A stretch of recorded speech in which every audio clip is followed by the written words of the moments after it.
Hi, I'm Miles Protter, and this series is Living from Your Strengths.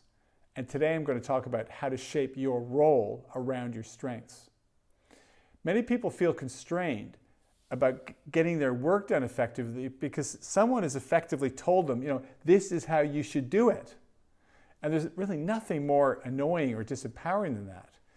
And it means that we're kind of locked into one way of getting something done. But many other people, they're in a role and they see someone who's done it before a particular way and they try and imitate that because they think that's the way it should be done, right?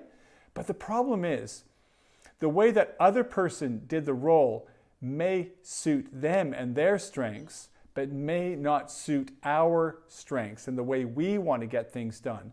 So that means we fire along just on 2 cylinders, just slogging away, not very effectively.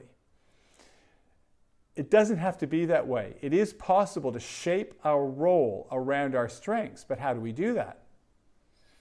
Now, my co-director at the Values Partnership has a client.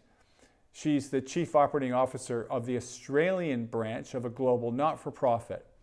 And it's a complex job. It involves integrating and working with a lot of volunteers, quite a few staff, a national board, different state boards, and interacting with the global organizations. So there's a lot of moving parts.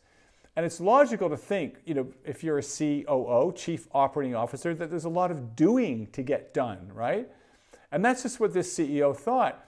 But the problem was she was just exhausted and just never getting to the end of her to-do list, basically. Now, we recommend at the Values Partnership to all our clients that you do the Clifton Strengths Assessment from Gallup. And we think it's the best way to identify what you're really good at and what you're not good at. So this CEO, she did the strengths assessment. She discovered she has a lot of thinking strengths. And thinkers need to take time to think, because when they do, things start falling into place. Plans start to emerge. Strategies kind of start coming together. And then they can act on them. But she was rarely, if ever, taking the time out to think because she was so busy getting things done, right? Because that's what a COO should be doing. And now the thing is, if you have a lot of executing strengths, doing strengths, that's a marvelous way to operate because you just love ticking things off your to-do list. It's wonderful. But if you're a thinker who's too busy to take time to think, it just kills you, okay? Now, her courageous act was to trust her thinking strengths. So she started carving out time every day to think about the priorities, to think about plans, processes, people, how we're getting things done around here. And then she ended up doing far less and thinking a lot more, and then sharing her ideas and getting the organization to implement, do the doing.